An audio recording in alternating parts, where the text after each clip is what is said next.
अस्सलामुअलैकुम। पेशे खिदमत है रोलू का नेक्स्ट एपिसोड। मुझे थाने के लॉकअप में बंद कर दिया और सख्त पहरा लगा दिया, मगर मैं रात भर थाने में न रहा।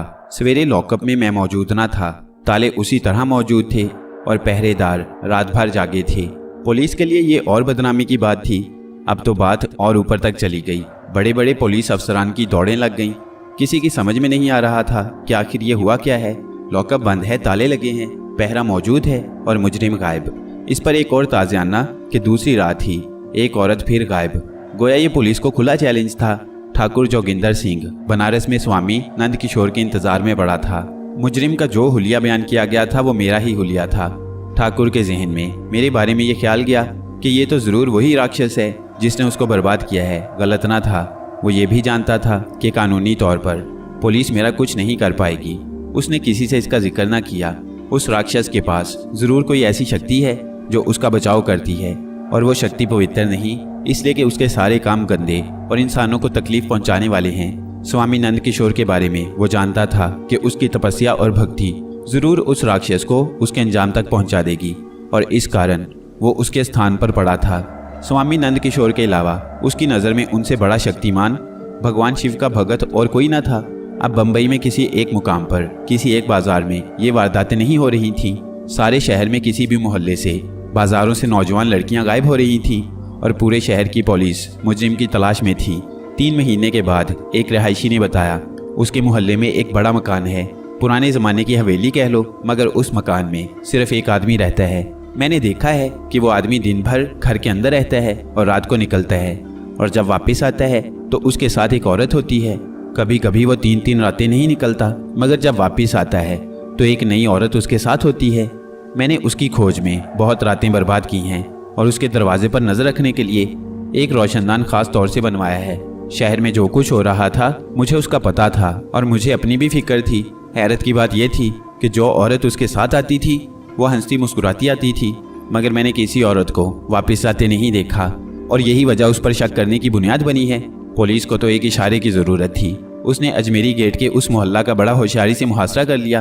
तमाम रास्तों पर सादा पुलिस के जवान लगा दिए, और फिर रात 10 बजे, जो कि मेरे बाहर आने का वक्त था, उस मकान का दरवाज़ा खटखटाया गया, मगर 1000 कोशिश के बावजूद दरवाज़ा न खुला। पुलिस ने दरवाज़ा तोड़ दिया और अंदर घुस गई। मकान के अंदर हर तरफ पुलिस फैल गई और तलाशी लेने लगी। मकान में कोई नहीं था, हर तरफ अंधेरा था। पुलिस ने रोशनी का बंदोबस्त किया और कोने कोने में तलाश किया गया, मगर मकान खाली। इस तरह रात गुजर गई। दिन की रोशनी में भी दोबारा ये काम हुआ। पुलिस को और तमाम आला अफसरान को हैरत इस बात पर थी कि वो औरतें जो अब तक यहाँ आई थीं, उनके बारे में भी यहाँ पर कोई निशान न था। मुजरिम खुद ना था, आकर वो इस घर में रहता था तो उसके ज़ेरे इस्तेमाल जो चीज़ें होंगी वो तो हों। पूरा घर ऐसे लगता था जैसे यहाँ पर कोई रहता ही नहीं था। मुजरिम हैरान था और शर्मिंदा भी था। उसने मेरे आने जाने का पूरा चार्ट बनाया था। रातों को जागा था, मगर उसकी सारी मेहनत बेकार गई और पुलिस पार्टी नाकाम वापस आ गई।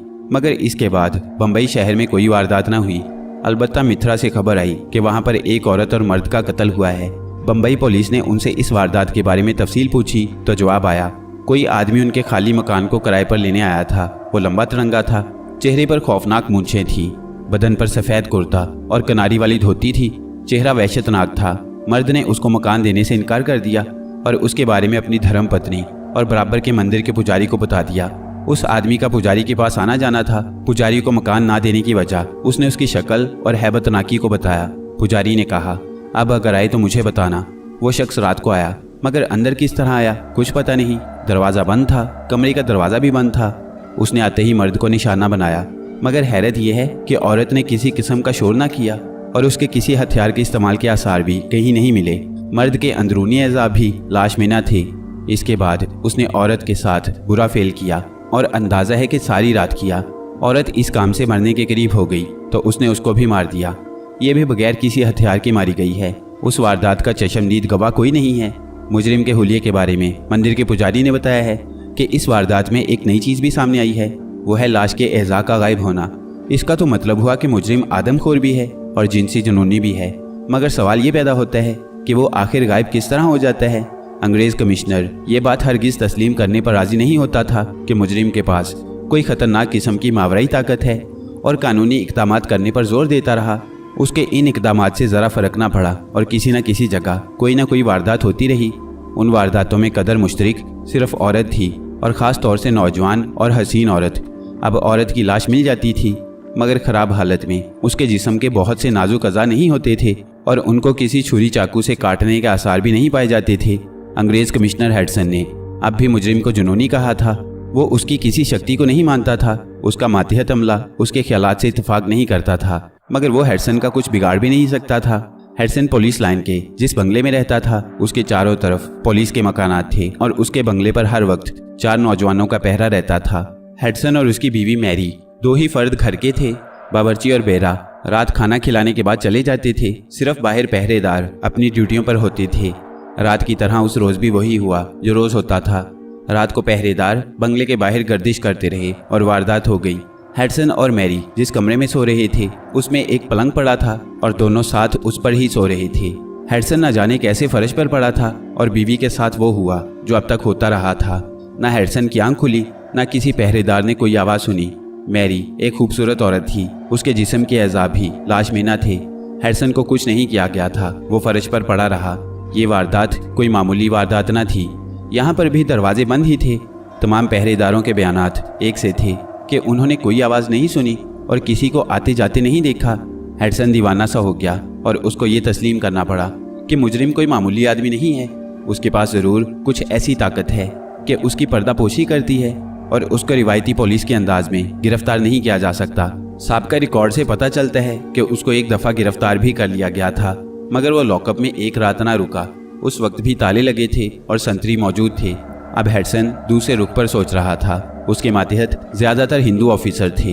एक ऑफिसर गंगाधर ने कहा, सर, उसके इस गंदे इलम का तोड़ वही कर सकता है जो खुद भी माहिर जादूगर हो और गंदे इलम को जानता हो। मैं एक शख्स को जानता हूँ मगर वो शख्स यहाँ से बहुत दूर है। वो बंगाली है और दरियाए गंगा के किनारे एक कश्ती में रहता है। अगर आप इजाज़त दें तो मैं उसके बारे में पता करूँ और आपको रिपोर्ट दूँ। हेडसन ने कहा, तुम फ़ौरन उसका पता करो और ज़रूरत पड़े तो सरकारी खर्च पर उसके पास जाओ और उसको लेकर आ जाओ। मुझे हर हालत में इस मुजरिम को पकड़ना है। अंग्रेज़ सरकार की बहुत बदनामी हो रही है। इस मीटिंग के 4 रोज़ के बाद गंगाधर सादा लिबास में बंगाल रवाना हो गया और उस बंगाली जादूगर को तलाश करता रहा। आखिर वो कामयाब हुआ और शहर के बाहर वो उस कश्ती तक पहुंच गया। कश्ती दरिया के किनारे खड़ी थी। एक बांस की झोंपड़ी कश्ती के दरमियान थी और उसमें से धुआं निकल रहा था। गंगाधर फौरन कश्ती में ना गया, किनारे पर खड़ा रहा। कुछ देर गुजरी थी कि अंदर से आवाज़ आई, काहे खोज है मेरी, अब अंदर आ जा, हम तुमको मिल तो गया है।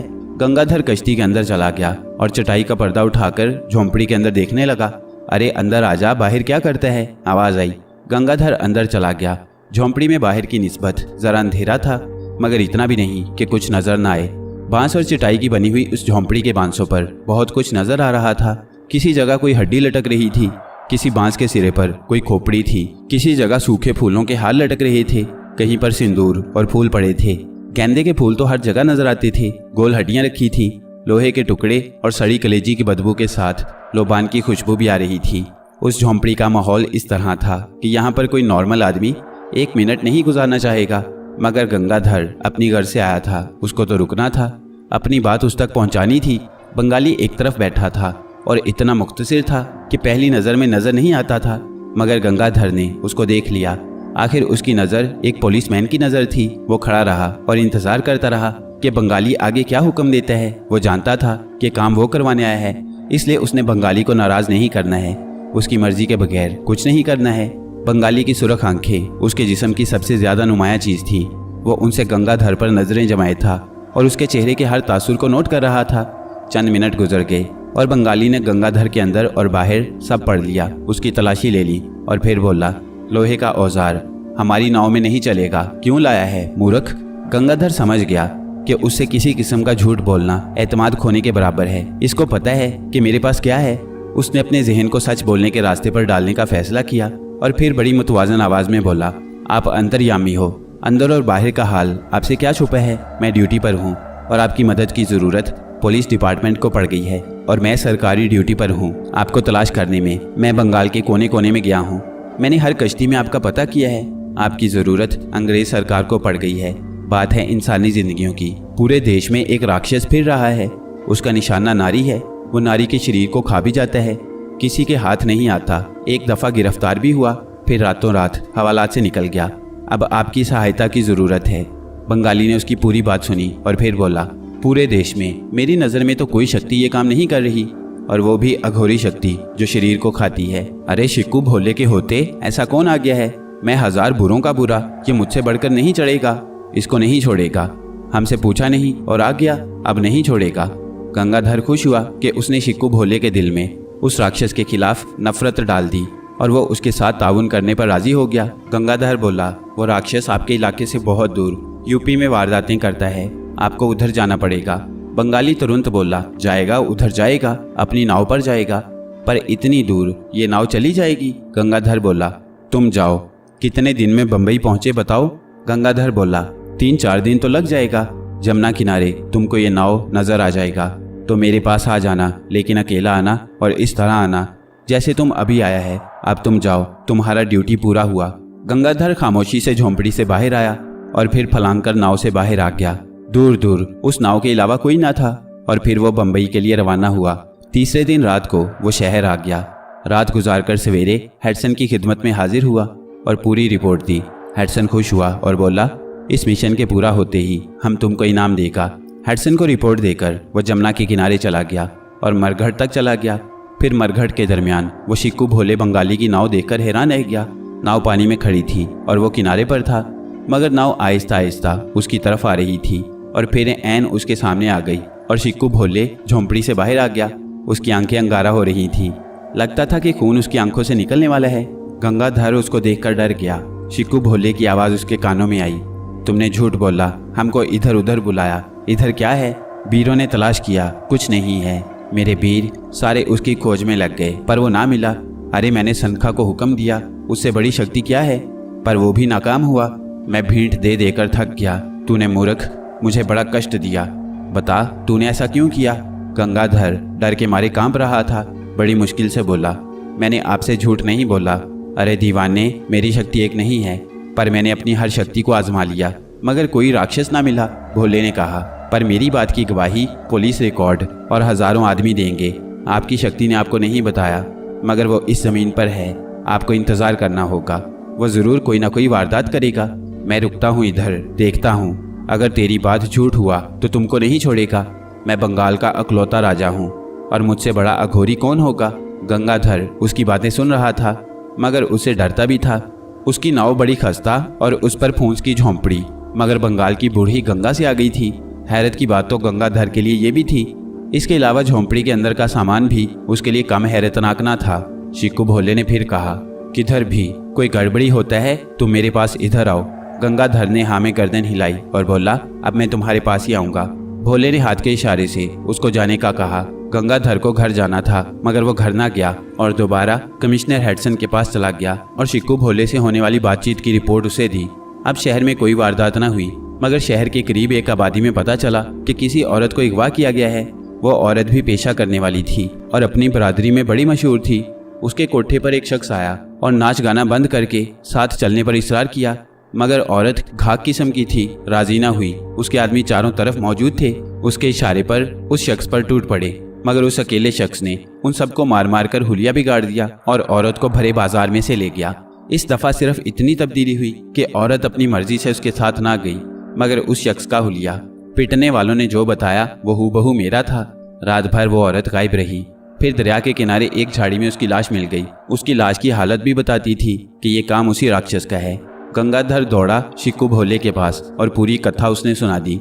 फिर शिक्कू अपनी नाव से बाहर आया तो उसके गले में एक थैला पड़ा था और हाथ में एक टेढ़ी मेढ़ी लकड़ी थी। शिक्कू ने गंगाधर से कुछ ना पूछा और रवाना हो गया। उसकी चाल हैरत अंगेज तौर पर तेज थी। गंगाधर वापस दफ्तर हेडसन के पास गया और गाड़ी लेकर वो बलमगढ़ रवाना हुआ। बलमगढ़ बंबई से 30 या कुछ ज़्यादा मील पर है। गंगाधर बहुत तेज़ी से सफ़र करते हुए उस मुकाम पर पहुंचा जहां पर लाश पड़ी थी। उसको उसी हालत में रखा गया था, मगर वो ये देखकर हैरान रह गया कि शिक्कू भोले वहां पर पहले से मौजूद था और लाश के चारों तरफ गर्दिश कर रहा था। उसके हाथ में वही टेढ़ी मेढ़ी लकड़ी थी, मगर गंगाधर को ऐसा लगा जैसे वो लकड़ी बेजान ना हो। भोले ने जब वो लकड़ी लाश के करीब की, लकड़ी ने लाश को नहीं छुआ। भोला कोशिश करता रहा, मगर लकड़ी हर मर्तबा खुद ब खुद मुड़ गई और लाश से दूर हो गई। भोले के चेहरे पर अजीब किस्म के नागवार तासुरात थे। वो परेशान नजर आता था। आखिर वो लाश के करीब बैठ गया और लाश से बोला, तेरी आत्मा व्याकुल रहेगी, मुझे बता कि तुझे किसने मारा है, मैं तेरी आत्मा को शांति दे दूंगा। गंगाधर हैरत से शिक्कू की हरकतों और लाश से बातें करने पर हैरान था। उसने बड़े मुजरिमों का पीछा किया था और अक्सर जगह पर वो नाकाम नहीं हुआ था, मगर आज वो हर बात ऐसी देख रहा था जो उसके तजुर्बे में पहले ना थी। बार बार भोले नए नए पैंतरे आजमाता रहा, नामालूम किन लोगों को हुक्म देता रहा, मगर नाकाम हुआ। उसने अपना थैला कांधे पर डाला और गर्दन झुकाकर वापस चल पड़ा। गंगाधर भी उसे 2-4 कदम पीछे आने लगा। चंद कदम चलने के बाद शिक्कू रुक गया और बोला, तुमने उसको देखा? ये लकड़ी नहीं है, सांप है। अब शिक्कू के सर पर एक भूत सवार था।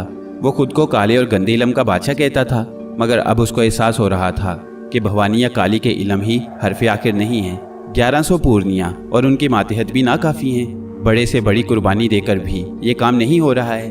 काली शक्ति की आखिरी सीढ़ी खंडोला की है। बेशक खंडोला बड़ी शक्ति है, उसके सामने हर शक्ति झुक जाती है, मगर ये कैसी शक्ति है? ये कौन है? ये कौन सा वीर है? इसका मंत्र क्या है? इसको किस तरह काबू किया जा सकता है? आज तक इस शक्ति के बारे में किसी ने नहीं बताया कि सामने है और हम बेखबर हैं। शिक्कू एक जिद्दी आदमी था और वो इतनी आसानी से हार मानने वाला न था। उसने जिंदगी सुंदरबन के अंधेरों में गुजारी थी।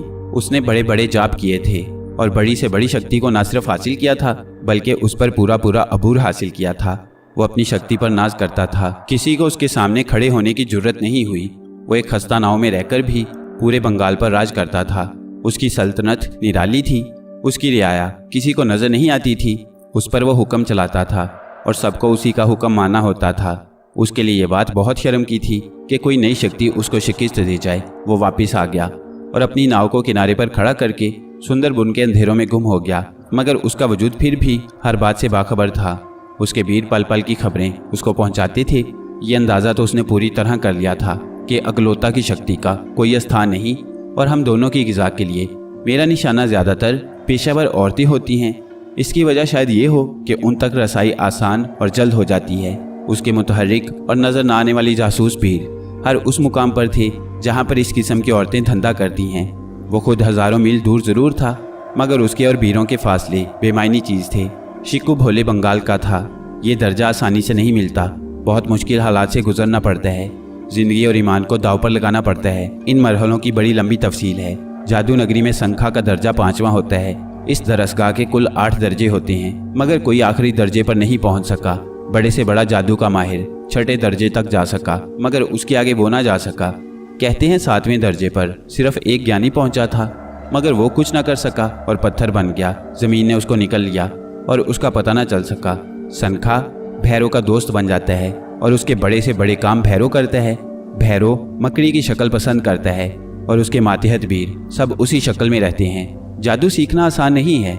कुछ लोग किसी लालच में 1-2 जाप करते हैं। वो अक्सर उन जापों के वीरों का शिकार हो जाते हैं। जादू के वीर गंदे होते हैं। वो कोई ऐसा काम नहीं करते जो किसी सूरत में भी किसी भलाई का हो। वो हर वो काम करते हैं जो नस्ल इंसानी के नुकसान का बाइस होता है। हर काले जादूगर का कोई दीन धर्म नहीं होता। वो किसी पर रहम नहीं करता। वो सिर्फ अपने मतलब के लिए काम करता है। शिक्कू भोले गंगाधर को मारकर वापस बंगाल चला जाता, मगर उसने ऐसा सिर्फ इसलिए नहीं किया कि गंगाधर के जरिए उसको एक नई राह मिली, और गंगाधर का कहा गलत ना था। उस नई राह पर उसको एक नई शक्ति के मिलने की उम्मीद हो गई। गो कि ये काम आसान ना था, मगर शिक्कू भोले ने जिस एतमाद से अब तक शक्ति प्राप्त की थी, वही एतमाद उसको और आगे जाने को कहता था, और उसने उसकी तरफ कदम बढ़ा दिया था। भैरव और उसके हज़ारों वीर उसकी शक्ति की तलाश में थे। वो नज़र नहीं आते थे, मगर मकड़ियों की शक्ल में वो हर एक के करीब थे।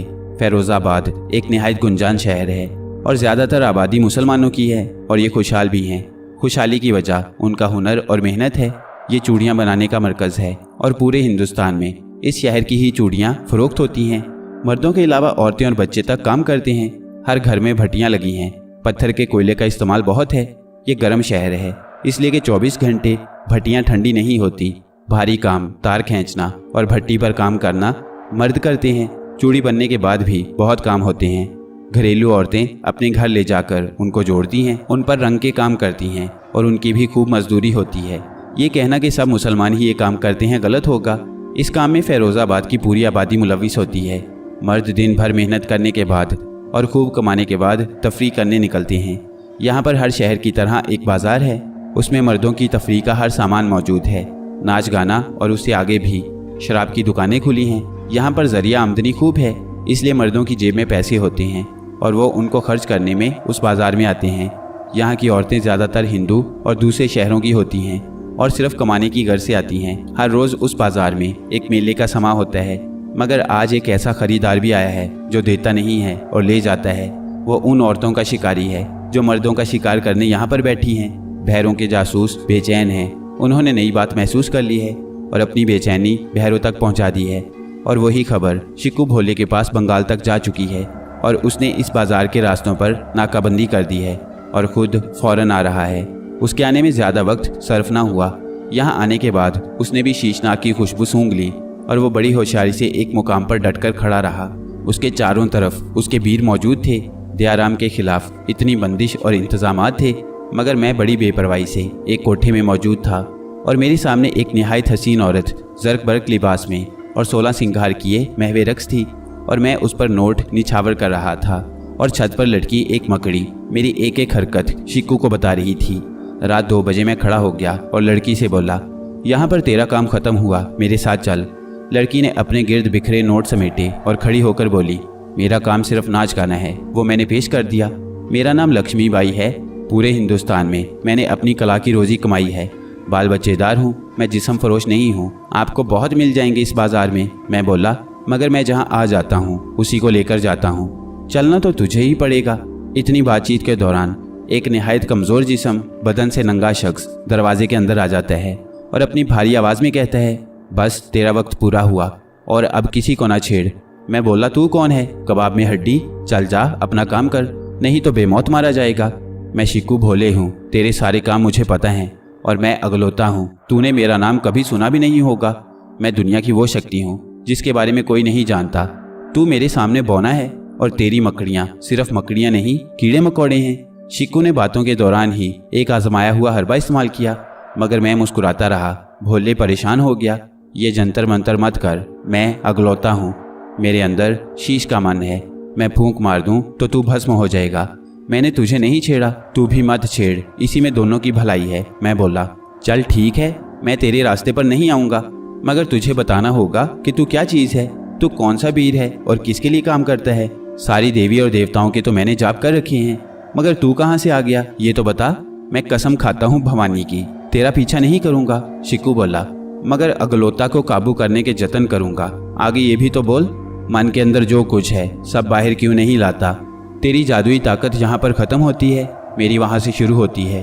तुझ में और मुझ में ये फ़र्क है, तूने अपनी मेहनत और ताकत को हासिल करने को अंधेरी रातों में और बर्फ़पोश वादियों में जाप किए हैं, मगर मैंने कुछ नहीं किया। मैं हूँ बस के सामने, मुझे ऐसा ही पैदा किया गया है। मैं जिस चीज़ का बना हूँ वो तेरे सामने आ जाए तो तू उसको देखकर ही मर जाए। मेरा तेरा जोड़ नहीं है, इसलिए कि तू नादान है। जो करता है करता रह, मेरी तरफ इशारा न कर। मेरे काम बड़े हैं, अभी तो मैंने अपने काम शुरू भी नहीं किए। तू ज़रा सी हल्दी की गांठ पाकर खुद को पंसारी समझ रहा है। शिक्कू भोले ने फिर पैंतरा बदला और बोला, तेरे और मेरे काम अलग अलग तो नहीं लगते, फिर तू मुझसे पर्दापोशी क्यों करता है? शायद आगे चल के मैं तेरा हाथ बटाऊं, तेरे काम आऊं। मुझे इसकी ज़रूरत नहीं है, मुझे सदियों के लिए बनाया गया है, मेरे पास बहुत वक्त है। तू इसलिए ज़मीन पर अब तक खड़ा है कि तूने भी वही काम किया या इससे मिलते जुलते काम किए हैं। तेरे वीर भी वो करते हैं जो उनको कहा गया है। मेरी तरफ हरगिज़ ना आना, जा, अब रात थोड़ी रह गई है और ये सुंदर नारी मेरे इंतज़ार में है। शिक्कू भोले ने अपना सामान समेटा और दरवाजे से बाहर आ गया, मगर वो अपनी ज़िंदगी भर की मेहनत उस कोठे पर ही छोड़ आया। उसने भैरों को हुक्म दिया, जा, तू आज़ाद है, अब मेरा तेरा साथ बेकार है। मैं क्या हैसियत रखता हूँ, ऐसी शक्ति किस काम की? मैंने अपना धर्म त्याग दिया, मैंने वो काम किए जो किसी इंसान को ना करने थे, मगर मेरी हैसियत कुछ ना बनी। मैं मेहनत से जान चुराता, भीड़ से घबराता तो मेरे साथ ऐसा होता, मगर मैंने हर काम करके भी क्या पाया? मैं बड़ा ही बेवकूफ़ हूँ, मैं असल कहानी समझ ही ना सका। और शिक्कू भोले सुंदरबन के जंगलात में ऐसा रूपोश हुआ कि फिर नजर ना आया। बंगाली जादूगर अपनी हैसियत और अपने मर्तबे को फ़ौरन समझ गया और अपने इल्म के ज़रिए उसने अगलोता के बारे में भी जान लिया। जब सब चीज़ें उसकी समझ में आ गई तो उसको अंदाज़ा हुआ कि वो अब तक सिर्फ बेवकूफ़ बनता रहा है, असल कहानी तो कुछ और है और उस कहानी का कोई भी किरदार करने पर राज़ी ना था। उसने अब तक राज किया था, उसके कम दर्जे पर उसको आना गवारा न था, इसलिए वो किनारा कश हो गया। बेशक वो काले इल्म करता था, उसने अपने गुरु को खुश करने को बहुत काम भी किए थे। इसके बदले उसके दर्जात में इजाफा हुआ, मगर आदमी खुददार था, फौरन किनारा कश हो गया। रात कम रह गई थी और मैं उसको बर्बाद नहीं करना चाहता था। तो पहली बार ऐसा हुआ कि कोई औरत उसके मुकाम पर मारी गई। उसकी लाश का हशर भी वही हुआ जो पहले हो चुका था। गंगाधर को शिकू भोले से बड़ी उम्मीद थी कि वो पुलिस की मदद करेगा, मगर उसको हेडसन के सामने परेशान होना पड़ा। हेडसन के गुस्से का यह आलम था कि कोई उसके पास नहीं जाता था। उसने पूरे इलाके की पुलिस की एक मीटिंग बुला ली और पुलिस की नाअहली के बारे में तमाम अफसरान से सवालात किए। फिर वो बोला, एक बार तुम लोग उसको मेरे हवाले कर दो, फिर मैं देखता हूँ। उसकी मीटिंग जारी थी और अगलोता हंस रहा था उसकी कमकली पर। फिर वो मुझसे बोला, एक तमाशा करता हूँ, ज़रा तुझे भी मज़ा आएगा। तू गिरफ्तार हो जा, इस सफ़ेद आदमी की ख्वाहिश पूरी हो जाएगी। होगा तो वही जो मैं चाहूँगा। और फिर अगली वारदात के बाद मौके पर मैं पुलिस के हाथ पकड़ा गया। अखबारात ने पुलिस का ये बहुत बड़ा कारनामा बताया। हेडसन की बड़ी तारीफ की गई और मुझे सख्त पहरे में हवालात में बंद कर दिया गया। वो रात भर वहाँ रहा, अगलोता उससे बातें करता रहा। अब उसको देखना था कि पुलिस का अगला कदम क्या होता है। दूसरे रोज़ ही उसको अदालत में पेश कर दिया गया और पुलिस ने मज़ीद तहकीकात के लिए रिमांड ले लिया। दूसरे दिन हेडसन खुद हवालात में आ गया। उसके साथ और भी कई अफसरान थे, मगर मैंने उससे बात करने से इनकार कर दिया और कहा, तुम मुझसे बात करना चाहते हो तो तुमको अकेले आना होगा। हेडसन ने सब अफसरान को हवालात के बाहर भेज दिया और बोला, अब बात करो, तुम वही हो जिसने मेरा वाइफ को मारा था और जितनी औरत लोग मारा गया तुमने मारा है। मैंने बड़ी बेफिक्री के अंदाज में जवाब दिया, हाँ ये सब मैंने किया है और गिरफ्तार होने का ड्रामा भी मैंने किया है, ताकि तुमको बता सकूं कि मेरा मिशन कुछ और है। अभी तो मैं इब्तदाई मंजिल पर हूँ। तुम और तुम्हारी सारी पुलिस नफरी मुझे गिरफ्तार नहीं कर सकती। मैं जब चाहूँ यहाँ से जा सकता हूँ। ना तुम रोक सकते हो, ना दुनिया की कोई ताकत मेरा रास्ता रोक सकती है। तुम्हारी तमन्ना मुझे देखने की थी, वो मैंने पूरी कर दी थी। अब तुम हवालात में रहो और मैं जाता हूँ। और हेडसन के सामने मैं बंद दरवाजे से बाहर निकल गया। बाहर खड़े अफसरान और चौकस जवान मुझे ना रोक सके। सब अपनी अपनी जगह पर मुझे जाता देखते रहे और मेरे जाने के 5 मिनट के बाद सबको होश आ गया कि मुजरिम तो फरार हो गया और हेडसन अंदर आया। अंदर हेडसन हैरत का निशान बना हुआ था। जब ज़रा उसके होश बहाल हुए तो उसने बताया कि वो इंसान नहीं है। मेरे सामने एक बहुत बड़ा सफ़ेद रंग का नाग था। उसका फन बहुत चौड़ा था और आंखें आग उगल रही थीं और उसके मुंह से इंसानी आवाज़ आ रही थी। ये सुनकर सारे अफसरान हैरान हो गए। हैरान तो वो इस बात पर थे कि उनके सामने मुजरिम बाहर आया जबकि दरवाज़ा लॉक था। किसी ने उसको नहीं रोका। सब अपनी अपनी जगह बुत बन गए और वो कमाल आसानी से चला गया। उन सबको हेडसन की बात का एतबार आ गया। इस वाक़े के होने और मुजरिम के फरार होने के बारे में अखबारात ने खूब नमक मिर्च लगाकर लिखा। इसको पुलिस की कमज़ोरी या मिली भगत करार दिया। मगर अखबारी दुनिया में अहम कारकुन रिपोर्टर होता है। वो किसी न किसी तरह हर जगह पहुंच जाता है। तो एक ऐसा ही जियाला भी हवालात के बाहर मौजूद था। उसने वही कहानी बयान की जो पुलिस कह रही थी। इस तरह हेडसन के मुंह पर लगी कालख कुछ साफ ज़रूर हो गई। आखिर स्वामी नंद किशोर नांगा पर्वत की तपस्या पूरी करके और देवी पार्वती की सेवा करके स्थान पर आ गए। उनके आने पर मंदिर में बड़ी खुशियां मनाई गईं, चिरागा किया गया। कई दफ़ा ऐसा हुआ कि स्वामी जी 4-4 साल ना आए। उनके बारे में ख्याल किया गया कि शायद किसी बर्फ़ के तोदे में दबकर हलाक हो गए हों। लोग जब नाउमीद होने लगे तो स्वामी जी अचानक आ जाते। उनका सफ़ेद बर्फ़ की तरह सफ़ेद होता चेहरा लाल भभोका, मगर जिस्मानी सेहत में ज़रा फ़र्क ना था। स्वामी नंद किशोर का ज़्यादा वक्त कैलाश पर्वत पर, जो कि हिमालय की सबसे ऊंची चोटी पर है, उस पर गुजरता था। इसकी वजह भी देवी पार्वती थी। स्वामी नंद किशोर पार्वती का भगत तो था, मगर उसका ताल्लुक शिव भगवान से भी गहरा था। इसकी वजह भी पार्वती देवी थी, क्योंकि शिव भगवान की वो बीवी थी। दुनियावी मालूमात में स्वामी नंद किशोर मदाखलत नहीं करते थे। वो कहते थे, इंसान अपने खेत में जो कुछ उगाएगा वही पाएगा। इंसानी कत्ल को किसी मजहब ने अच्छा नहीं कहा है, मगर शैतान ये करवा रहा है। इंसान का दुश्मन हो रहा है। शैतान बड़े रशी के रूप में आ जाता है और भोला इंसान धोखा खा जाता है। कभी कौम का मेयर बन जाता है और हज़ारों के मजहब के नाम पर, ज़मीन के नाम पर, मुल्क के नाम पर मरवा देता है। उसके असल रूप तक नहीं जा पाता, उसके असल मिशन को नहीं समझ पाता। दुनिया में जितनी लड़ाइयाँ हुई उसका हासिल क्या हुआ? स्वामी नंद किशोर ने सारी दास्तान सुनाने के बाद खामोशी इख्तियार कर ली। बहुत देर के बाद बोले, मनुष्य के करतूत हैं ये सब। जब इंसान बुराइयों को अच्छाइयाँ ख्याल करने लगता है तो ईश्वर उस पर ऐसा ही अजाब नाजिल करते हैं। ये कोई नई बात नहीं है। हर ज़माने में किसी न किसी रूप में ऐसा हुआ है। किसी दौर में कुछ नाम दिया गया और दूसरे दौर में कोई और नाम, मगर सबने काम एक ही किया कि इंसानों को हलाकतों में डाला, आपस में निफाक पैदा किया, नफरत को फैलाया और फिर लड़ाइयाँ हुई, हजारों को मरवा दिया और खुद भी कुत्ते की मौत मारा गया और दुनिया शांत हो गई। मगर ये शांति ज़्यादा देर नहीं रही, इसलिए शैतान को तो अपना काम करना है। फिर वो कोई नया रूप बदल कर आ गया और फिर भाग गया। इसमें पैदा करने वाले की मसलहत ज़रूर पोशीदा है कि शैतान को उसने आज़ादी दे रखी है। जोगिंदर सिंह ने हाथ बांध कर कहा, स्वामी जी, ये तो इस ज़माने पर और इस इलाके पर एक बहुत बड़ा अजाब है, इसका तो कुछ करना ही होगा। स्वामी जी मुस्कुराए और बोले, इंसान खुद अजाब को बुलाता है। ईश्वर ने दुनिया को सजाया है, वो क्यों बर्बाद करेगा? मगर जब कचरा ज़्यादा जमा हो जाए तो उसको ठिकाने भी लगाना पड़ता है, वरना पूरी दुनिया में बदबू फैल जाएगी। ईश्वर को इंसान का इतना ख्याल है कि वो उस गंदे कूड़े को किसी गंदे से ही साफ कराती है। मैं काम में मदाखलत करूं तो ये ईश्वर के काम में मदाखलत होगी। वो राक्षस खत्म होगा और उसका अंजाम पहले वालों से अच्छा ना होगा, मगर वक्त का इंतजार करना होगा। स्वामी जी के आखिरी जुमले ने जोगिंदर सिंह को मायूस कर दिया। पुजारी जी ने कहा, अब तुम्हारा यहाँ पर रुकना बेकार है। स्वामी जी अंतर्यामी हैं, उनकी नज़र पर्वत के उस पार भी है। आगे ज़माने के बारे में भी उनको पता होगा। अगर उन्होंने बराह रास्त मदद करने का वादा नहीं भी किया है तो भी वो उस राक्षस से ला ताल्लुक नहीं रहेंगे। भगवान शिव और पार्वती देवी उनकी सहायता करती हैं। तुम ये ना समझना कि तुम्हारी बात को उन्होंने रद्द कर दिया है। महापुरुषों के अपने अंदाज होते हैं। जोगिंदर सिंह वापस कानपुर आ गया। उसके पास जिम्मेदारी तो ना रही थी, मगर फिर भी इतना था कि वो कोई और कारोबार कर ले, और उसने भी ऐसा ही किया। मगर उन्होंने फिर भी नज़र रखी।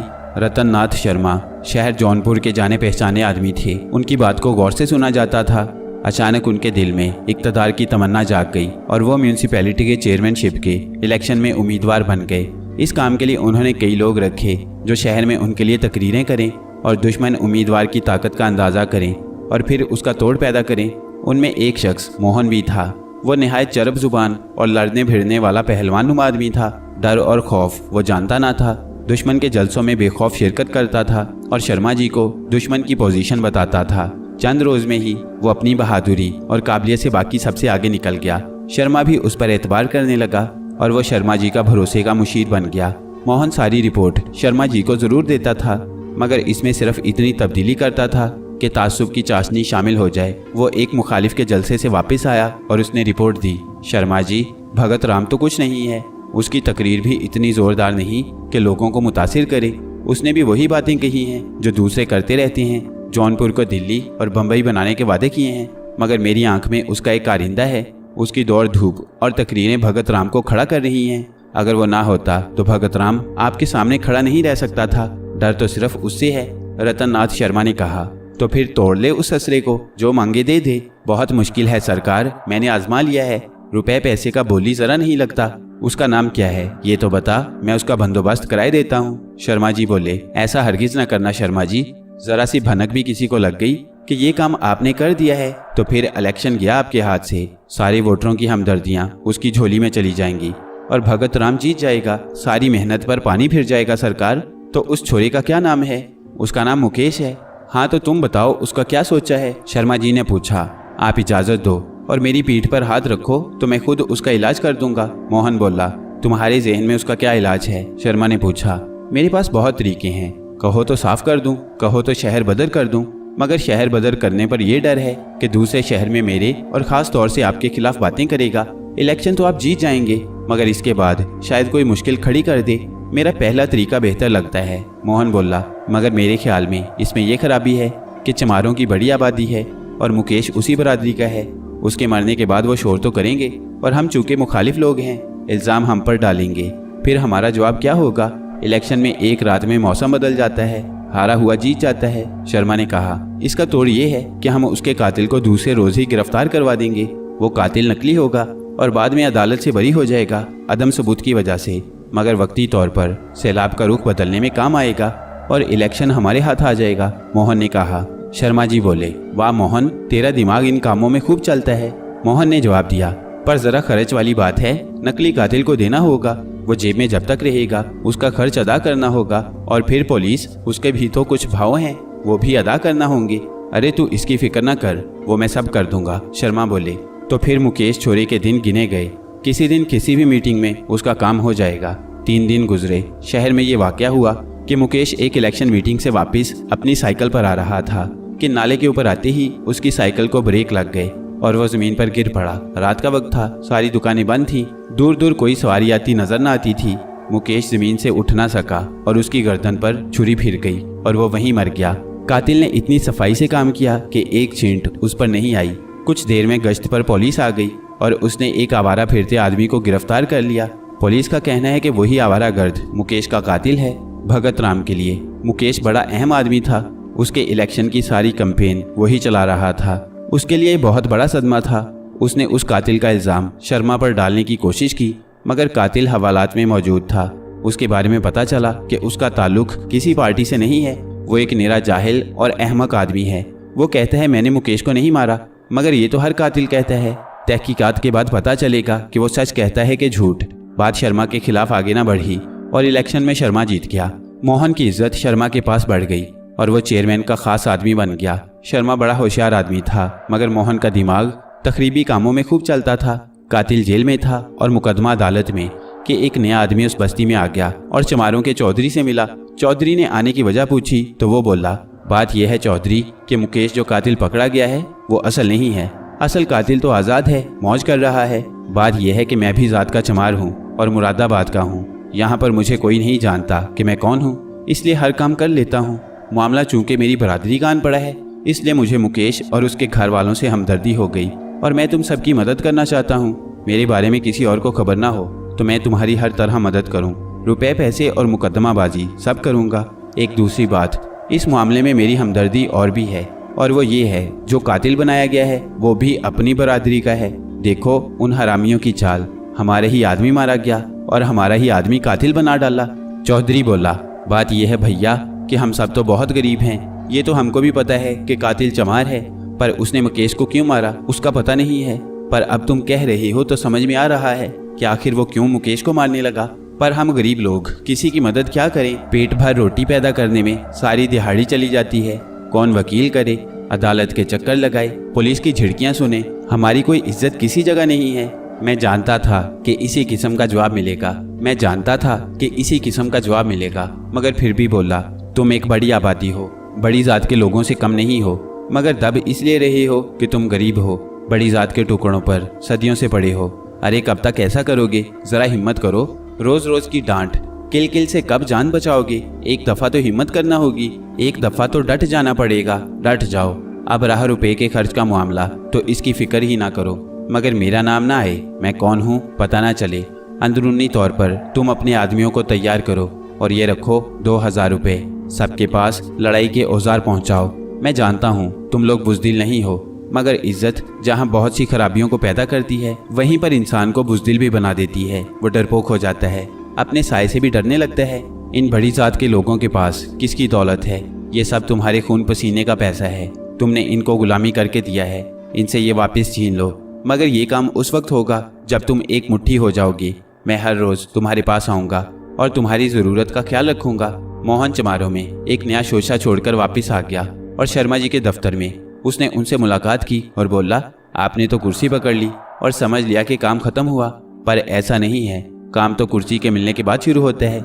आप हैं कि बेफिक्र बैठे हैं? शर्मा जी उसकी बात सुनकर मुस्कुराए और बोले, इसलिए कि तुम जैसे बेदार मगज आदमी मेरे साथ हैं और वो हर मामले पर नजर रखते हैं। दयाराम की बातें यहीं तक पहुंची थी कि अचानक एक कान फाड़ देने वाला धमाका हुआ और इर्द गिर्द का पूरा इलाका रोशनी में नहा गया। फिर एक जोरदार करख्त आवाज सुनाई दी, मूर्ख, तू मेरी शक्ति को नहीं जानता।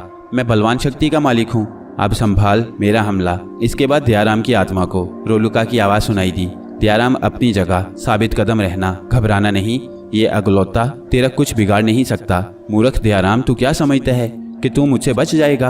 अरे तूने मेरी असली शक्ति तो अभी तक देखी नहीं, और मैं तेरे हमायती को भी ऐसा सबक सिखा दूंगा कि इस तरह के और लोग भी कभी मेरे करीब आते हुए सिर्फ सोचते रह जाएंगे। अचानक उस जगह ऐसा लगा कि अंधेरे की चादर तन गई हो। देखना तो दूर की बात, अंधेरे की वजह से आंखें जैसे बेनूर हो गई थीं। हर तरफ से मुहीब डरावनी आवाज़ें आने लगी और साथ ही पत्थरों की बारिश शुरू हो गई। उन पत्थरों में बड़े बड़े अंगारे भी शामिल थे। ऐसा लगता था कि देखते ही देखते सारा इलाका तहस नहस हो गया। थोड़ी देर बाद पत्थरों की बारिश और अंगारों का गिरना बंद हो गया। मूर्ख, मुझसे टक्कर लेने आया था, पत्थरों और अंगारों में भस्म हो गया। दयाराम की आत्मा, अब तू मेरे कहर से बच नहीं सकती। अब तेरा नंबर है। तूने इस मूर्ख को अपनी मदद के लिए पुकार कर अच्छा नहीं किया। तू अब हमेशा हमेशा अजियतनाक तकलीफ में मुब्तला रहेगा। अब तक तूने मेरा प्यार देखा है। अरे तू अपनी असलियत जान कि तू गंद में रेंगने वाला कीड़ा था। तू लोगों की लातों जूतों में पड़ा था। तूने मेरे कहर को ललकारा है। तू किसी हाल में भी नहीं बचेगा। अगलोता शैतान की आवाज़ सुनाई दी। तू बेवकूफ़ और अहमक है। अरे नादान, शुरू से तुझ पर खुदा की फिटकार है और शुरू से तू दर बदर भटक रहा है और भटकता रहेगा। देख, तेरे सारे हरबे बेकार हो गए। मैं अपनी जगह महफूज हूँ। तू मेरा या अब दयाराम की रूह का कुछ भी नहीं बिगाड़ सकता। मैंने तेरा हमला रोक लिया। अब तू मेरे हमले से बच, भागना नहीं। रोलका की रोबदार आवाज़ सुनाई दी। रोलका के कारिंदे चौकस थे और रोलका के इशारे के मुंतजिर थे, लेकिन रोलका ने किसी किस्म का कोई इशारा नहीं किया और पलक झपकते में एक आग का बड़ा गोला एक तरफ तेजी से बढ़ा। फिर अचानक चश्मज़दन में एक और आग का छोटा गोला गेंद के साइज का जन से एक तरफ को बढ़ा और अंधेरे में गायब हो गया। ये देखकर रोलका बोला, दयाराम देख ले, बुज़दिल अगलोता फरार हो गया। तू अब किसी किस्म की फिक्र न कर। तू अगलोता की जात से महफूज है। बिल्कुल भी घबराना नहीं। दयाराम की रूह की आवाज़ सुनाई दी। महापुरुष, मैं प्रणाम करता हूँ। तेरी शक्ति वाकई काबिल दीद है। महापुरुष, मैं तुम्हारा शुक्रिया अदा करता हूँ। रोलका बोला, अब तू अपने माजी की तरफ आ और अपनी बातें उसी जगह से शुरू कर जहाँ से छोड़ी थी। दयाराम की आवाज़ सुनाई दी। महापुरुष, शर्मा ने कहा, तुम ज़रूर कोई नई खबर लेकर आए हो, इसी कारण भाषण दे रहे हो। हाँ, नई खबर है और आने वाले वक्त में खतरनाक हो सकती है। मोहन ने जवाब दिया। अरे तो बताओ ना, काहे देर कर रहे हो? शर्मा ने कहा। चमारों की भी कुछ खबर है। अंदर अंदर क्या खिचड़ी पक रही है। वो कहते हैं हमारा आदमी मारा गया है और हमारा ही गिरफ्तार हुआ। वो कातिल नहीं है, बेगुनाह है। मोहन ने बताया। अरे उनमें इतना जोर कहाँ, सब सोखे के मारे हैं। ठीक है, आपको बताना मेरा काम था। जो सुना था बता दिया, ताकि आप ये ना कहें कि मैंने आपको बेखबर रखा। मोहन ने जवाब दिया। तुम्हारी यही तो खूबी है कि तुम हर बात मुझ तक पहुंचाते हो। शर्मा बोला। मोहन रोजाना चौधरी को हवा भरता रहा और वहाँ के नौजवानों की हिम्मत बंधाता रहा। उनको रुपए देता रहा, लाठी डंडा छुरी तलवार देता रहा। 3 महीने गुजर गए। अब चौधरी को पूरा यकीन मोहन पर आ गया। ये आदमी खरा है, हजारों रुपए खर्च कर रहा है। शर्मा को मोहन की बात में वजन नजर नहीं आ रहा था। सैकड़ों साल से झुककर रास्ता छोड़ने वाले शूदर, उनमें इतनी हिम्मत कहाँ कि वो बड़ी जात के किसी हिंदू के सामने गर्दन उठाएं। मगर फिर भी उसने उनके बारे में सुनगुन लेने की कोशिश की। मगर मोहन तो घर का भेदी था। बस्ती के चौधरी को पहले ही होशियार कर चुका था कि किसी नए आदमी पर जरा भरोसा न करें और किसी को कोई आदमी ज्यादा मुंह ना लगाए। दुश्मन होशियार हो रहा है, वो तुम्हारी ताकत का अंदाजा जरूर करेगा। शर्मा को कोई खबर न मिली और वो बेफिक्र हो गया। 4 महीने गुजर गए और शूद्रों की बस्ती एक किला बन गई। अपनी बस्ती की तरफ से बेफिक्र होते हुए एक रात चंद नौजवानों ने करीब के एक बनिए का घर लूट लिया, उसको और उसके सारे परिवार को जला डाला। ये खबर आग की तरह पूरे जौनपुर में फैल गई और शूद्रों की बस्ती पर हमले शुरू हो गए। मगर उनका कुछ ना बिगड़ा। रास्तों पर पहले इंतजामात कर चुके थे। कई बड़ी जात के नौजवान काम आ गए और फिर सारे शहर में फसाद शुरू हुआ। शर्मा और पुलिस परेशान हो गई। शूद्रों के पास हथियार कहाँ से आ गए और उन्हें हथियारों के इस्तेमाल की हिम्मत कैसे आ गई? जो हाथ जुड़े रहते थे वो हाथ बड़ी जात पर कैसे उठ गए? ये मुअम्मा था सबके लिए। ये फसादात 15 दिन होते रहे और तमाम तर नुकसान बड़ी जात का हुआ। बड़ी जात के हिंदुओं का बढ़ा हुआ एतमाद उनको ले डूबा और वो अपने जख्म चाटने सरकार के पास गए। उनका मुतालबा था कि शूद्रों को गिरफ्तार किया जाए। बस्ती के चौधरी ने पुलिस को बस्ती में आने की इजाज़त न दी, इसलिए कि पुलिस ने गिरफ्तारियां करना चाही तो शूद्रों के वकील ने ऐसा ना करने दिया। मौक़िफ़ ये इख्तियार किया कि ये इतना बड़ा फसाद था कि किसी को मुजरिम ठहराना दुरुस्त नहीं। अगर गिरफ्तारियां करनी है तो दोनों तरफ की जाएं। शूदर इतनी हिम्मत और जवामर्दी से डट गए कि बड़ी जात के लोग परेशान हो गए। शर्मा जी के दफ्तर में मोहन बैठा कह रहा था, शर्मा जी, मैंने बहुत पहले इन हालात के पेश आने के बारे में पेशन गोई कर दी थी, मगर आपने मेरी बात पर जरा गौर नहीं किया था। आज आपके सामने वही शूदर हैं जो आपसे आंख मिलाकर बात नहीं करते थे, मगर आज तलवार लेकर बात कर रहा है। बड़ी जात का हिंदू उसका कुछ नहीं कर सकता। अब आगे वक्त आने वाला है कि वो आपसे हर मामले में अपना हिस्सा तलब कर लेंगे। जौनपुर को देखकर हिंदुस्तान के सारे शूदर होशियार हो गए हैं। उन्होंने एक जगह जमा होना शुरू कर दिया है। आपको उनका हक देना पड़ेगा। ये सिर्फ इसलिए हुआ कि आपने मेरी बात पर भरोसा नहीं किया। अगर उसी वक्त कुछ उन पर खर्च कर दिया जाता तो हालात बेकाबू ना होते। आज भी उनके सामने लाचार हैं और हर बड़ी जात का हिंदू उनका कुछ नहीं कर सकता। अंग्रेज गवर्नमेंट के फैसले किसी की जात बरदारी नहीं देख सकते। उनके लिए तो सब काले लोग हैं। इनकी जात बरादरी से उनको क्या गर्ज। अदालत में मुकेश का केस आज भी जिंदा है और पुलिस तहकीकात कर रही है और ये पता चला रही है कि मुकेश की मौत का फ़ायदा किसको हुआ। वो आपके मुखालिफ का ख़ास आदमी था। उसकी ज़िंदगी में शायद आप चेयरमैन ना बन पाते तो जाहिर हुआ कि उसकी मौत का फ़ायदा आपको ही हुआ है। पुलिस अफसरान इस लाइन पर भी सोच रहे हैं और मैं आपका वफादार आपको इसकी पेश की इतला दे रहा हूँ। पहले की तरह मेरी बात को एक कान से सुनकर दूसरे से ना निकालना। मेरी बात पर गौर ज़रूर करना। मोहन का भाषण सुनकर शर्मा जी सन्नाटे में आ गए। कुछ देर तो उनकी आवाज़ ना निकली। एक गिलास पानी पीकर बोले, ये तुमने क्या नया शोशा छोड़ दिया। मोहन मुस्कुराकर बोला, मेरी बात को सिर्फ शोशा समझकर रद्द ना करना वरना नुकसान हो जाएगा। अरे तुमने तो मेरा दम ही निकाल दिया है, मगर मुझे ये तसल्ली है कि मैंने कत्ल नहीं किया। शर्मा जी ने जवाब दिया, बेशक आपने कत्ल नहीं किया। कातिल मेरा मतलब है असल कातिल पकड़ा जाता है तो वो मेरा हवाला देगा, पुलिस मुझ पर हाथ डालेगी और मैं आपका आदमी। कत्ल का फायदा आपकी झोली में, आप समझ गए। इस तरह दोनों पर मुकदमा कायम हो सकता है। इस सीट पर मैंने अंदाजा किया है कि दोस्त कम और दुश्मन ज्यादा बनते हैं। जिसका काम हुआ वो खुश और नाकाम हुआ तो दुश्मन। किसी को चुंगी का ठेका मिल जाए, कोई सड़क बनाने का मांगता है, हर कोई अपने मतलब की बात करता है। इस तरह अब तक मेरे दोस्त तो गिनती के बने हैं, मगर दुश्मन और वक्त पर मेरे खिलाफ बातें करने वाले ज्यादा हो गए हैं। शर्मा ने बताया, इख्तिदार में तो यही होता है। ये वो कुर्सी है जो दूर से बहुत पुरकशिश लगती है। आदमी इसकी तरफ मकनातीस की तरह खींचता है और जब इस पर बैठ जाता है तो उसको पता चलता है कि उसके तले में नोकीली कीलें लगी हैं। वो उनमें फंस जाता है, निकलना चाहता है मगर नहीं निकल पाता। मोहन ने कहा, तुमने दुरुस्त कहा, मैं वाकई फंस गया हूँ। पहले मैं सिर्फ कारोबारी आदमी था, हर आदमी से कारोबार की बात करता था। आज मैं इस कुर्सी पर हूँ तो सब मुझसे फ़ायदा उठाने की बात करते हैं, टेंडर अपने नाम खुलवाने की बात करते हैं, ठेके अपने नाम कराने की बात करते हैं। मेरी पहले वाली हैसियत ख़त्म हो गई है। हालांकि मैं आज भी कारोबार ही करता हूँ। इस कुर्सी को मैंने सिर्फ अपने शौक की खातिर हासिल किया है, मगर लोग समझते हैं मैं इसके ज़रिए माया जमा कर रहा हूँ। शर्मा ने कहा, मैं जानता हूँ, मगर आपकी इस बात का एतबार कौन करेगा। आदमी जब दलदल में गिर जाता है तो वो जितने ज़्यादा हाथ पैर बाहर आने को चलाता है उतनी ही तेज़ी से धंसता जाता है। आप भी इक़्तिदार के मज़े उड़ाने को इस इक़्तिदार की दलदल में खुद उतरे थे, अब पछताने से कुछ नहीं होगा। मोहन ने कहा, अब तुम ही इसका कोई उपाय बताओ। शर्मा बोले, मेरा दिमाग भी कुछ काम नहीं कर रहा अभी तो। ऐसा ना करें, कुछ दिनों के लिए कहीं और चले जाएं। इन चमारों का मामला ठंडा हो जाए तो आ जाएंगे, क्योंकि वो शायद हम दोनों को देखकर भड़क रहे हों।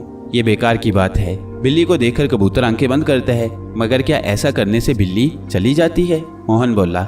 मोहन ने शर्मा जी के कांधों के तोते उड़ाए और वापस चौधरी के पास आ गया। भगत राम बोला, अब मैं तुमको बताऊं कि मुकेश को किसने और क्यों कत्ल करवाया था। मुकेश भगत राम के लिए काम करता था और भगत राम एक बड़ा हरीफ था, बराबर की चोट थी। मुकेश भगत राम का खास आदमी था, उसकी वजह से भगत राम जीत सकता था, इसलिए उसको रास्ते से हटा दिया गया और एक नकली कातिल पकड़वा दिया ताकि बात शर्मा तक ना जाए, और वही हुआ। शर्मा आसानी से जीत गया। अब तुमको बराह रास्त शर्मा पर मुकदमा करना है कि शर्मा ने मुकेश को किस कारण मरवाया। पूरी बात तुम वकील को बताओगे, मेरा जिक्र कहीं पर ना आने पाए। वकील को कुछ देने की जरूरत नहीं, वो मैं दे दूंगा। शर्मा पर शूद्रों की बस्ती वालों ने केस कर दिया। भगत राम को भी बदला देने का मौका मिला और वो भी मैदान में आ गया और उसने शूद्रों की हमायत का ऐलान कर दिया। शर्मा पर केस होते ही मैं गायब हो गया। अब दयाराम यानी मेरा पार्ट दूसरा था, मोहन का पार्ट अदा करके और शर्मा को पूरी तरह फंसवाकर वो चला गया। शर्मा और दुनिया के सामने से हट गया, मगर शूद्रों के आसपास ही केस चलता रहा। चंद गवाहियां भी पैदा हो गई और शर्मा को आहानत जुर्म के इल्जाम में 7 साल सजा अंग्रेज जज ने सुना दी। सारी लीडरी और बनी बनाई इज्जत खाक हुई, बदनामी अलग हुई और शर्मा का किस्सा तमाम हुआ। मेरा मकसद हासिल हुआ और मैं आगे बढ़ गया। मैं अपनी ग़िज़ा की खातिर शिकार तो अब भी करता था, मगर उसका अंदाज बदल दिया था और तवाइफों के कोठे पर नहीं जाता था। अब मैं निहायत फैशनेबल और बिगड़े रईस के गेटअप में शिकार करता था और बड़े घरानों की औरतों पर खूब खर्च करता था। दौलत हासिल करना अगलोता के लिए बड़ा मसला न था। शहर के बड़े होटलों में मेरा क़याम होता था, उन मुकामात पर अच्छा शिकार भी मिल जाता था। अब मैंने अपने तरीक़ेकार में ये तब्दीली पैदा कर दी थी कि लाश को कहीं छोड़ता ना था। अगलोता का पेट भर जाता था तो बकिया लाश को ज़मीन में गाड़ दिया करता था। इलाहाबाद भी एक बड़ा शहर है, इस शहर में भी वो सब खुराफात हैं जो कि शहरों में हुआ करता है। मेरा क़याम आला दर्जे के होटल में था। यहाँ पर मैंने अपनी चर्ब ज़ुबानी के ज़रिए बहुत दोस्त बनाए थे। उनमें नारियों की तादाद ज़्यादा थी। मैं रोज़ उनको उनकी पसंद की शराबें पिलाता था, उन पर खर्च करता था। हिंदू आला सोसाइटी में औरत के शराब पीने को मायूब नहीं ख्याल किया जाता। त्योहारों पर तो गरीब से गरीब भी शौक करता है, कुछ ना मिले तो भांग घोटनी पड़ती है। शंकर प्रसाद सेठ की नौजवान धर्मपत्नी मेरे साथ रोज ही पीती थी, मगर वो बेहोश नहीं थी। शंकर प्रसाद सेठ बड़ी उम्र के आदमी थे और काजल उनकी पत्नी उनकी लड़की से भी कम उम्र थी। शंकर प्रसाद कभी उसके साथ आ जाते थे, मैंने उनको देखा था। एक रोज मैं काजल से बोला, एक बात पूछूं, नाराज तो नहीं होगी? पूछो, जो सवाल मन में आ जाए उसको जरूर पूछ लेना चाहिए। वो बोली, शंकर प्रसाद तुम्हारे पति हैं? तुमने उनसे क्या देखकर शादी की थी? काजल चंद मिनट खामोश रही, जैसे वो इस सवाल का जवाब ढूंढ रही हो। फिर इत्मीनान से बोली, माया देखकर मैंने शादी की थी। मैं एक गरीब बाप की बेटी हूँ, 2 मुझसे बड़ी बहनें हैं और 2 छोटी। भाई कोई नहीं। मेरा बाप हमारी परवरिश करते करते चारपाई पर लेट गया था। उसके पास अपने परिवार को परवरिश करने के लिए कुछ नहीं था। फिर मुझे बाहर आना पड़ा और सेठ शंकर प्रसाद से मेरी मतभेड़ हो गई और मैंने कुछ शराइत पर शादी कर ली। अब मैंने अपनी सब बहनों को उनके घरों को रवाना कर दिया है। यही मेरी सेठ से पहली शर्त थी। मेरी आज़ादी में आने जाने पर, किसी से भी मिलने पर सेठ एतराज़ नहीं करेगा, दूसरी शर्त थी। और तीसरी शर्त बड़ी अहम और भारी थी कि सेठ के मरने के बाद उसके असासों की मैं मालिक होंगी। तो मेरे दोस्त, मैं इंतज़ार कर रही हूँ। काजल ने तरंग में कहा, अब तुम किसका इंतज़ार कर रही हो? मैंने पूछा। मौत का, एक ऐसी मौत का जो मुझे करोड़पति बनाएगी। काजल बोली। मैं बोला, ये तो मुश्किल काम नहीं है। मैं कुदरती मौत का इंतज़ार कर रही हूँ, क्योंकि मैं अपनी ज़ात को किसी किस्म के शक व शुबा की नज़र नहीं करना चाहती। ज़रा भी शुबे में मेरी सारी मेहनत बर्बाद हो सकती है। शंकर प्रसाद पीता है? मैंने पूछा। पीता तो है, मगर दवाई की तरह कि थक कर चूर खा आता है। मैं उसको उसके बेडरूम में सुला कर आती हूँ। हम दोनों के रूम अलग अलग हैं। वो सोते में बड़े खौफनाक खराटे लेता है। मैं इतनी आवाज़ में नहीं सो सकती। तुम अगर चाहो तो तुम्हारा काम जल्द भी हो सकता है, मैंने कहा। मगर मैंने कहा ना कि मुझे जल्दी नहीं। दूसरा, उसने आज तक मेरे मामले में टांग नहीं फंसाई। वो बूढ़ा आदमी है, उसकी उम्र तबई तो वैसे ही पूरी होने वाली है, फिर मैं जल्दी क्यों करूं? ये सुनकर मैं बोला, तुम्हारी मर्जी, आओ आज मेरे कमरे में आराम करो। कर लूंगी, इससे मेरे लिए कुछ फर्क नहीं पड़ता, काजल बोली। और काजल ने वो रात मेरे साथ गुजारी। अगलोता, मैं बोला, तुमने दुरुस्त कहा। तुमने देखा कितनी तरहदार और नरम नाजुक औरत थी। इसके अलावा इसके पास जो करोड़ों की दौलत है वो सब हमारी तो है। मैं इस औरत को ज़ाया करना नहीं चाहता। तेरा दिल आ गया है इस पर, जोरू बनाएगा इसको? अगलोता बोला। नहीं, इतना भी नहीं, मगर कुछ दिन ये खेल होने दो और इंजाम तो इसका वही होगा, मैंने जवाब दिया। और आगे चलकर फिसल गई तो? अगलोता बोला। फिसल कर कहाँ जाएगी, मैंने जवाब दिया। तेरे दिल में रहम तो नहीं पैदा हो गया इसके लिए? अगलोता ने कहा। नहीं, ऐसी कोई बात नहीं, मगर ज़रा खेल खेल रहा हूँ, मैंने जवाब दिया। तो ठीक है, मैं अगलोता हूँ, जिसके पास आता हूँ उसको निहाल कर देता हूँ, और जब उसके पास से जाता हूँ तो वो मौत के लिए भी तरसता है। मेरी बात जहन में रखना, अगलोता ने कहा। तुम नाराज हो मुझसे? मैं बोला।